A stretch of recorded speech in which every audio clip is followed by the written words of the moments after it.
تازه انگارها، ایجاد نویسندگان نهانبین و ژرف پیما، اندیشه های کلیدی در درک معنی زندگی، هستی و راستی و آیین و عنعنه های اجدادی. تازه انگارها، ظهور آفریده های نوین و بهین ادیبان فلک سیر از رادیوی فرهنگ.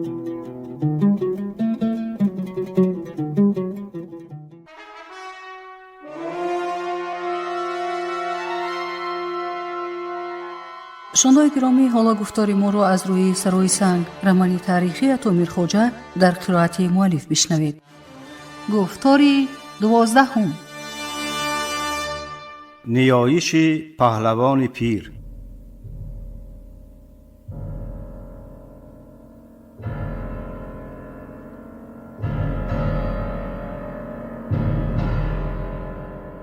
بابا و نبیره به دهن در آمده 4 نوکر سواره را دیدند که از باغ کلان گذشته جانب خانه مذهبشاه به بلندی می برآیند.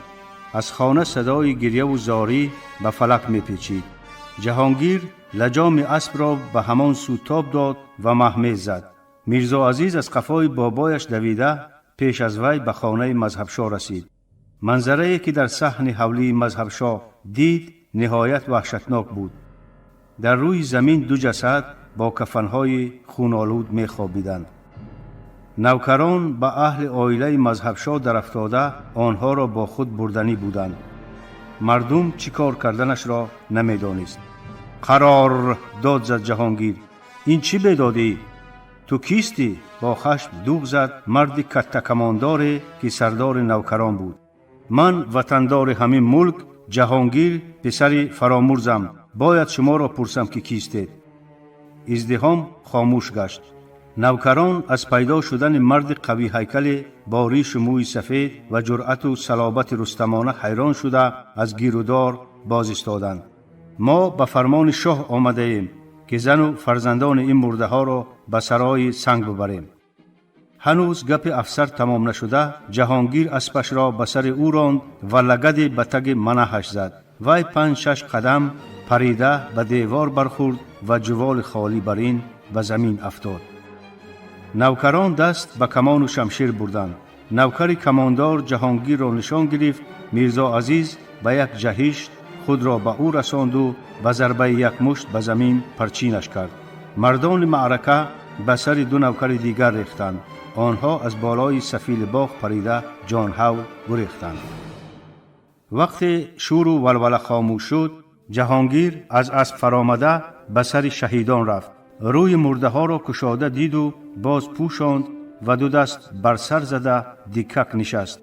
هیچ باور نمی کرد که مذهبشاه و پسرش محمد ضیا را به این خواری و زاری کشته باشند.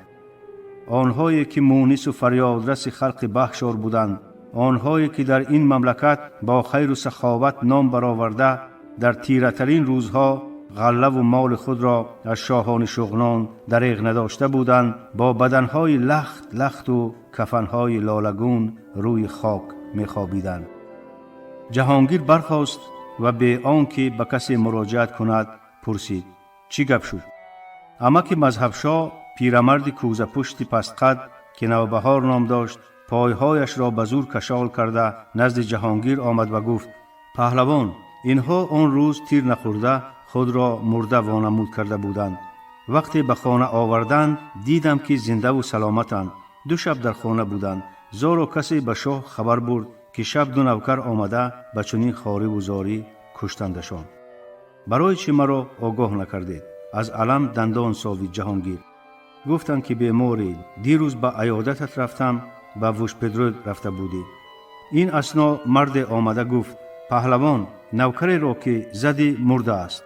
برای آن زدم که مرد. گفت آرامانه پهلوان. دیگرش چی حال دارد؟ در تگ دیوار نشسته است. آب دادیم سر حال آمد. جهانگیر به نزد نوکر رفت. او جوانمرد 30-35 ساله با تن و توشه بود. ترکی یا تاجیک؟ پرسید پهلوان. نوکر از جا برخاست و اشکم زرخورده‌اش را مالیده پاسخ داد قطغن. جهانگیر گفت سلاحت را، مال و مرده سردارت را پشتواره کرده گم شو. قطعاً سلاح‌های خود و افسر مرده را به زمین گذاشت، مرده را به پشتش بار کردند. او جانب اسبش رفت. اسب می ایستاد. در کار شد من خودم میبرم. دوغ زد جهانگیر. نوکر رفت. مردم زن و مرد، خرد و کلان گریه و نوحه را فراموش کرده در اطراف جهانگیر جمع آمدند. اکنون چیکار کنیم؟ پرسید کسی. نماز جنازه میخوانیم، شهیدان را دفن میکنیم، پاسخ داد پهلوان. اگر نوکران قصاصگیری بیایند چی؟ جنگ میکنیم. ما بیشتر حق قصاص داریم. آوازش را بلند کرده گفت جهانگیر. چی سلاحی داشته باشید آماده کنید. وقتی شغنی ضربه رسید. ما همان شغنی های بیباکیم که باباهایمان 100 سال پیش لشکر ختایی ها را شکستند. ما آن مردمیم که منجوری ها را تا سرکول پیشانداز کرده مغلوب و یارکند را از پای نامبارکشان پاک کردیم. دیگر تن به خواری و ذلت نمیدهیم. سخن پهلوان فهما و قطعی بود. دودلگی و نامعینی از سینه ها بدر شد. اکنون خلق میدانست که چی کار کند. مردان نماز جنازه را انجام داده تابوت‌های خونچکان را برداشتند. پس از دفن شهیدان جهانگیر نه به خانه بلکه به سوی در اسب ماند. میرزا عزیز گمان کرد که بابایش از شدت غضب هوش باخته و راهگم زده است. بنابراین از پسش داد زد. بابا، از خانه گذشتیم. جهانگیر به قفا نگاه نکرده قمچینش را برداشته طرف در نشان داد. میرزا عزیز مطمئن شد که بابایش هوش نباخته است، تسکین یافت و دنبال او را گرفت. در جایی که رود از تنگنای دره آزاد گردیده آب نقرگون خود را در مجرای فراخ وادی پریشان می کرد مزار موجود است. اطراف آن را دیوار گرفته بر بامش گنبدی ساختند که به شکل پنجه نوشتجات خیره دارد. جهانگیر از شاخه به رود وضو گرفت و در مزار را باز کرده در آمد. رو به قبله در نزد قبر که از گور معمولی بزرگتر میتافت دو زانو زد. میرزا عزیز نیز چنین کرد. آنها 2 رکعت نماز گزاریدند. سپس جهانگیر دست به دعا برداشت. یا حضرت سید، به عنایت تو و اجداد بزرگ تو آمدم به درگاه مومن پناه تو که ظلم طاقت ناپذیر ظالمان خونخوار را از سر خلایق شغنان رفع نمایی و مهربانی و گذشت و فروتنی را در قلب مسلمانان زیاد فرمایی و ضمیر ما را با نور آسودگی و خوشحالی و فتوت بیارایی. چو بیشه تهی گشت از نره شیر، شغال به بیشه درآید دلیر.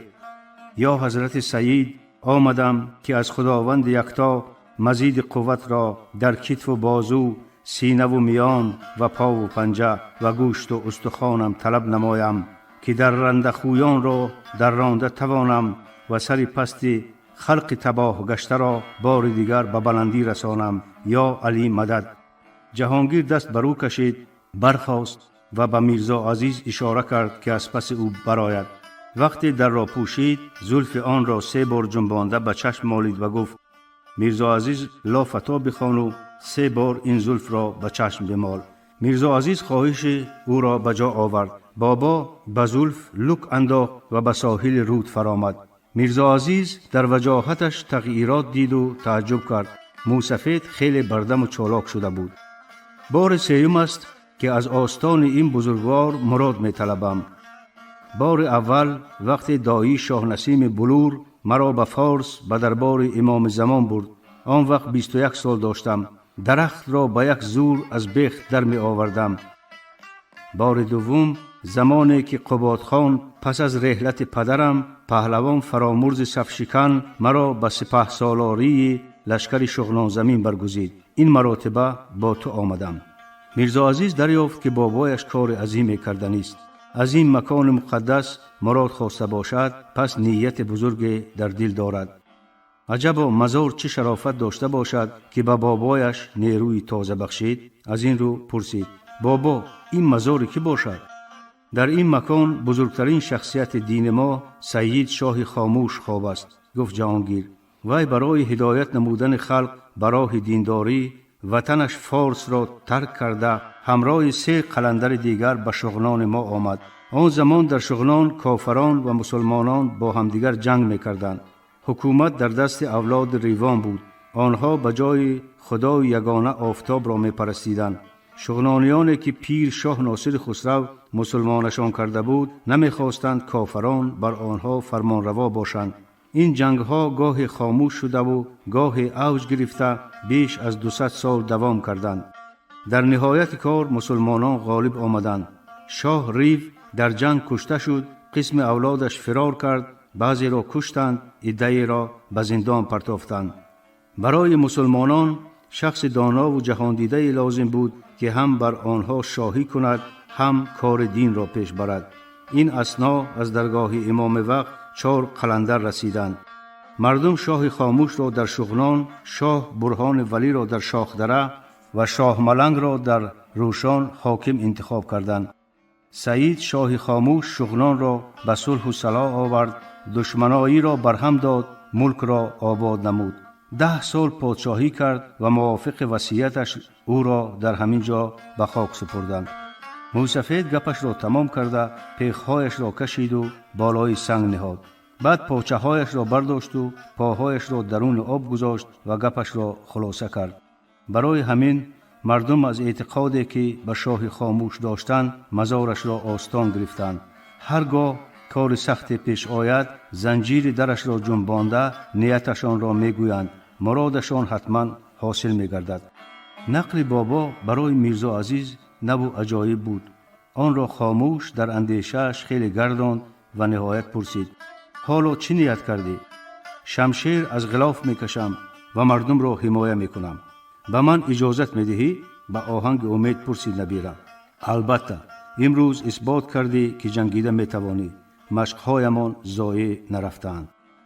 جهانگیر از 7 سالگی نبیره‌اش سر کرده به او شمشیرزنی، اسب دوانی، گوشتینگیری و نیزه زنی یاد میداد و حالا از نتیجه خوب کارش قناعتمند بود. بابا و نبیره راه خانه را پیش گرفتند. اثنای راه میرزا عزیز سوالی را که پس از حکایه بابایش در سر او چرخ میزد به زبان آورد.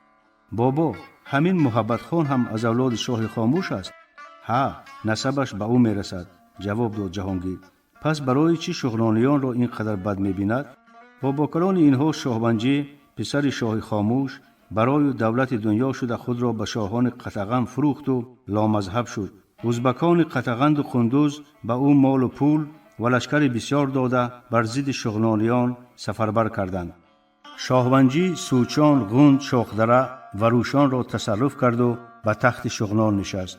او اولادش را نیز به مذهب ازبکان گرداند. برای همین شغلی ها به آنها لقب چخ دادند. اگر این کار را نمی کرد بدخشی ها و قطغنی ها او را دستگیری نمی کردند. ریشه ظلم و بیداد عبدالرحیم خان و پسران خونخوارش در همین جاست بچم. عقل میرزا عزیز به عمق معنی سخنان بابایش نرسد هم درک کرد که شاه و نوکران وی بر رسم و رسوم قوم و قبیله او نفرت دارند. آنها می خواهند که در شغنان رسم و رسوم خود را جاری نمایند.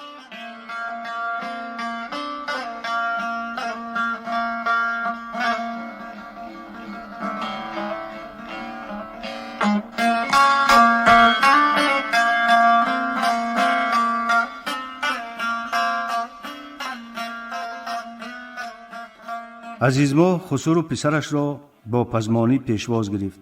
رنگ رویش پرکیده، چشمانش محزون میتافتند. پهلوان از پیشانی سنهارش بوسید و گفت: میدانم برای ما خیلی غم خوردی دخترم. عزیزما سر به سینه خسرو گذاشت و دامن گریه را سر داد. محمد ضیا چی گناه داشت؟ مذهبشاه به کودک دیهه هم آواز بلند نمیکرد. پدر فیق فیق گریه کرده گفت: جوانزن، این چی بیدادی است؟ امروزا فردا برای کشتن شما آمدنشان ممکن. جهانگیر سر سنهارش را سیله کنان گفت: دخترم مطمئن باش به خانه ما کسی با شمشیر درآید زنده نمی براید. لیکن گپت راست، بیداد شاه از تمام حدها گذشت. دیگر خاموش استادن خودکشی است. خودت را به دست گیر و به گپم گوش بده. من به غمخانه می روم. تو و پسرت اسلحه‌مان را برآورده تازه کنید. اکنون چه خوراکی داری بیار. دل عزیز ما کمی تسکین یافت و به آشخانه شتافت.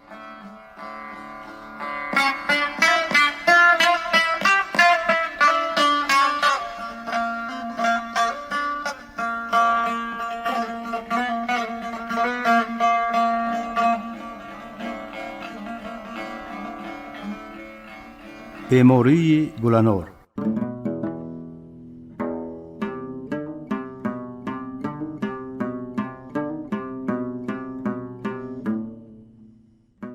گلنار تب برآورد. حلقش زود زود خشک می شد. هر دم آب می خواست. رنگش زعفران گشت. در خواب و در بیداری علایی می گفت. درباره دینارشای مقتول به خدانه حرفهای می زد. حرارت بدنش از هوای تابستان بلندتر بود. شیرینبگ کار بسیار داشت. اول غم جمع آوردن انداز را خوردن لازم. از هر خانه هر ماه جمع آوردن 8 تفسین روغن گاو، 1 گوسفند، 10 قلوت چلبور، 3 بند هیزم، 2 پیدماک رشته، 1 جفت پیخ، 2-3 کاسه سفالی و غیره کار آسان نیست. غم تیرماه را هم خوردن لازم که از کی چه مقدار غله، جوراب، چکمند، جولی اسب، میوه قاق، مال و گاو و 10 چیز دیگر را جمع آورده به موصل شاه بسپارد. بر ضمن همه این صبح چاپار از قلعه آمده امر دیوان بیگی را درباره جمع آوردن انداز توی رساند. اکنون آقسخال باید مهمانان شاه را در خانه خود و چند دهقان دارای دیهه قبول نماید. سورانه را هم باید در مدت 1.5 روز جمع آورد. طی چند روز در روشان بودنش در دیمرغان نویگری های زیاد رخ داده برای وی تشویش علاوگی پیش آوردند. وقتی چند نفر از جمله دینارشاه را به محبس بردند، آقسخال گمان نداشت که محبت خان آنها را می کشد. فکر کرد که بازپرسی کرده جوابشان می دهند. او را هم شاه به قلعه دعوت کرده پرسیده بود. محبت خان از آن اظهار تشویش کرد که گویا از تمام دیهه های شغنان 30 نفر در دیمرغان جمع آمده به مصلحت نشستند و قرار داده اند وقتی که شاه به قصد شکار از دیهه می گذرد در کوچه سرما چید راهش را گرفته بکشندش. شیرینبگ به شاه گفته بود که چنین مشورت در قلمرو او نشده است. کسی چنین خبر داده باشد از دشمنی گفته است. چه خیل 30 نفر در دیمرغان جمع آمده باشد و من آگاه نشوم؟ اعتراض پیش آورد شیرینبگ. آدم بیگانه پیدا شود در یک دم بچگان آوازه و دروازه می کنند. حتی 2 زنک داریم که روزی دراز خانه به خانه گشته خبر جمع می آورند و خبر می برند. آب در دهنشان گرم نمی شود شاهم. محبت خان به گپ شیرینبگ سر جنبانده چیزی نگفت، اما خواهش او را درباره سفرش به چاسنود و خوشنودی پذیرفت. حتی غیر چشم داشت تبسم کرد و تأکید نمود که دعا و سلام او را حتما به عمکش حاجی محمد رساند. شیرینبگ در سر زن بیمارش می اندیشید که برای چی شاه او را به چنین آسانی اجازه سفر داد.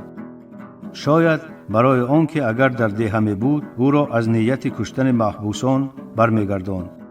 ها شغال مکاره، زیر لب صدا برآورد شیرینبگ. تا کجاها فکر میکرده است این خدا زده؟ گلنار سر بلند کرد و دقیقه بر روی شوهرش با دقت نگریست. بناخواست 2 دسته از گلویش داشته بوغی کردن گرفت. شیرینبگ هرچند زور میزد که پنجه های زنش را کشاید قوتش نمی رسید. انگشتان گلنار به گلویش انبوروار چسبیده بودند. علاج دیگر نیافته بر روی او تارسکی زد. پنجه های زن سوس شدند و شیرینبگ گلویش را رها کرد. زنک سر به بالین گذاشت و بر اندامش لرزه افتاد. سفیدی چشمانش بیرون برآمد و داد زدن گرفت. شیرینبگ چی کار کردنش را ندانسته بانگ زد. مادرتان را وحمک پخش کرد، زود چمچه و آب بیارید. شیرینبگ دندانهای به هم جفس گلنار را با چمچه آورده خوشنظر از هم جدا نمود. سپس به گلویش آب ریخته به پسرانش امر کرد که گره مشتانش را باز نمایند. پس از انجام این تدبیرها گلنار آرام شده چشم گشاد و با نگاه‌های حیرت آمیز شوی و بچه‌هایش را از نظر گذراند. دخترش مصری نما فیق فیق می‌گریست. به من چی شد؟ پرسید مادر. سخت ترسیدی نار، جواب داد شوهرش. تو را خاناندن در کار، اگر کهنه شود تمام زندگیمان تلخ و مار می‌گردد. اندام پاره پاره دینارشاه از پیش چشمم دور نمی شود. چیزی از گلویم نمی گذرد. دلم هر زمان به حضور می شود. می بینم که دینارشاه از میان پاره های بدنش برخاسته نزدم می آید و گلویم را می جفد. مصری نما خود را به آغوش مادر انداخته فیغان کشید. بیچاره ننه که من ما رو نترسون، بیا به سیر دریا رویم، دلت قرار میگیرد. دولت نظر و خوش نظر در پهلوی مادر دو زانو زده با اندوه سر خم کرده بودند. پدر پیشنهاد دختر را پسندید. سیر دریا غم را میبرارد. مصری تو و مادرت به لب دریا روید. دولت نظر تو به بحش و رفته ملا خشار را دعوت کن. از تمام ملاها نفس او بهتر است. من و خوش نظر از پی انداز سور میشویم.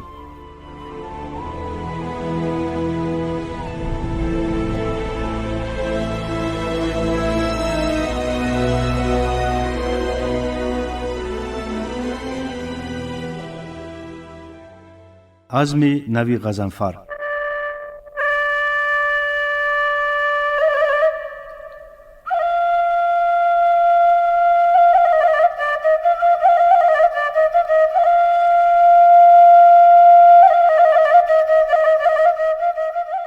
نسیم دره بهرچه در گرمای آخر خربوزه پز به تن و جان حلاوت می بخشید. آب دره تمام فصل سال قریب یک خیل است. نه پست می شود نه بلند. رنگش هم نه بهار تیره می گردد نه تابستان. بستره آن از سنگ ریزه سرمه مانند عبارت است. انگار در مجرایش صدها عرابه سرمه سنگ ریختند تا شستش گردد و آدمان از جلوه های دلبرانش به سیری بهره یابند. غضنفر در لب رود در جایی که شاهراه آن را بریده می گذرد بالای سنگ صوفه مانند نشست. دو اسبش گل و گیاهی رنگارنگ ساحل را بو کشیده و حلاوت برده چرا می کردند.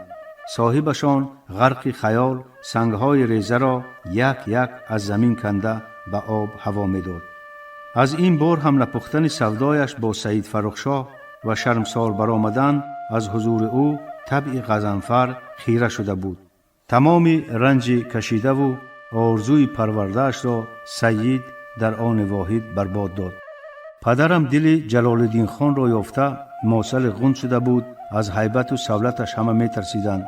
هر جا که می رسید آب و طعامش حاضر، توشه و هدیهش آماده، آبرویش در آسمان هفتم. او نقل می کرد که به جلال الدین خان همگی 2 گلیم قطمه تحفه کرده بود. پدر غضنفر با باشاه می خواست که منصبش به پسر یگانه اش رسد. چند بار کوشش هم کرد ولی هر دفعه چون راه دشوار و دور غند را طی کرده به بحر پنجه می رسید، شاه کار داشت یا گرفتار کشمکشی بود. مالیات آوردهش را به دیوانبگی سپرده خط رسید می گرفت و چند روز در دیههای پارشنه و درمارخ مهمان خویش و تبار شده باز به دیهه خود برمیگشت. همین طور نه به دیدار جلال الدین خان مشرف شد نه به دیدار عبدالرحیم خان.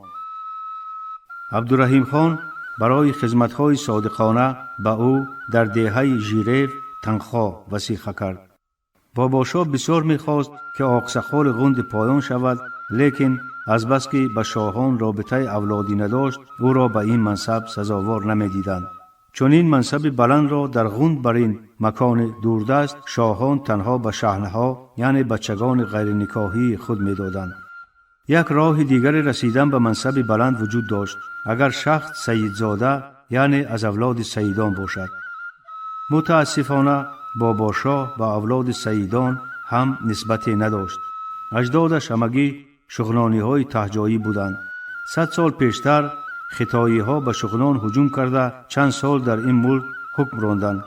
وقتی که شغنانی ها شورش برداشته آنها را از ملک خود پیش کردند، ختایی ها اولاد باباشاه را اسیر گرفته به تاشقرغان بردند. باباشاه از نکاح پدرش با زن یارکندی به دنیا آمد. وقتی کلان شد موافق وصیت پدر به دیهه‌اش آمده خانه و در کرد. مردم غند همه می دانستند که او از اولاد خلقیه بوده به شاهان و سیدان پیوندی ندارد. باباشاه آدم ساده و دهنواز نبود. از بس که بین اویغوران کارچلان و زیرک به وایه رسید، مثل آنها برای بای و بدولت زندگی کردن از تمام امکانیت‌ها استفاده می برد. او به پسرش غضنفر نصیحت می کرد که از روی مقال در کون گاو باش و منصبدار باش زندگی کند. برای آنکه وارثانش در آینده 4 اشکال بطون داشته باشند باید شاهزاده و سیدزاده ها را با هر گونه وسیله به خود مایل سازد.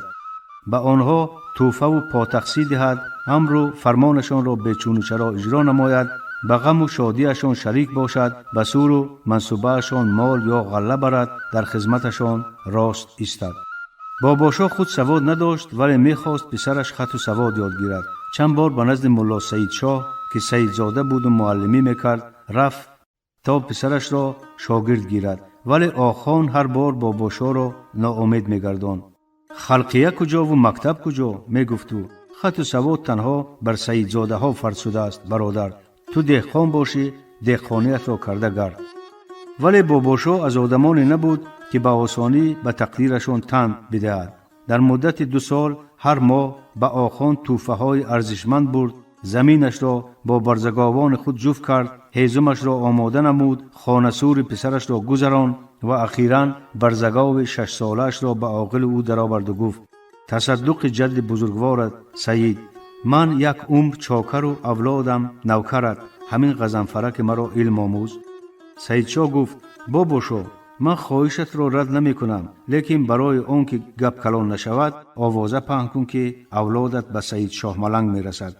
باباشا از التفات آخان بر رقت آمده دستش را بوسید، دامنش را به چشم مالید و گفت: البته پیرم، این برای من شرف بی نهایت بزرگ است. پس از آن که باباشا پسرش را در سن 5 سالگی به مکتب مانده توانست، نه تنها آوازه پهن کرد که نسبتش به سعیدا می رسد، بلکه در سرش هوای پیوستن به اولاد آنها پیدا شد. منصبش امکان می داد که مال و ثروت جمع آورد. سال 2-3 بار به خدمت شاه شغنان و پیر ملک سعید فرخشاه رسیده، به این واسطه شرایط زندگیش را بهتر، آبرو و نفوذش را بیشتر سازد. ولی مرگ ناگهانی در سن 55 سالگی امان نداد که آرزوهای باباشا عملی گردند. مال و ملکش به غضنفر میراث ماند. آن از 6-7 انبان زمین خوب حاصلخیز و 2 خانه و در عبارت بود. از بس که شوهران 4 خواهرش زمین خوب نداشتند، از آغاز کشت و کار تا موسم گرفتن حاصل در زمینهای او کار میکردند. آخر تیر ماه کاه و غله را در انبارها انباشته، حقشان را گرفته به خانه های خود می رفتند.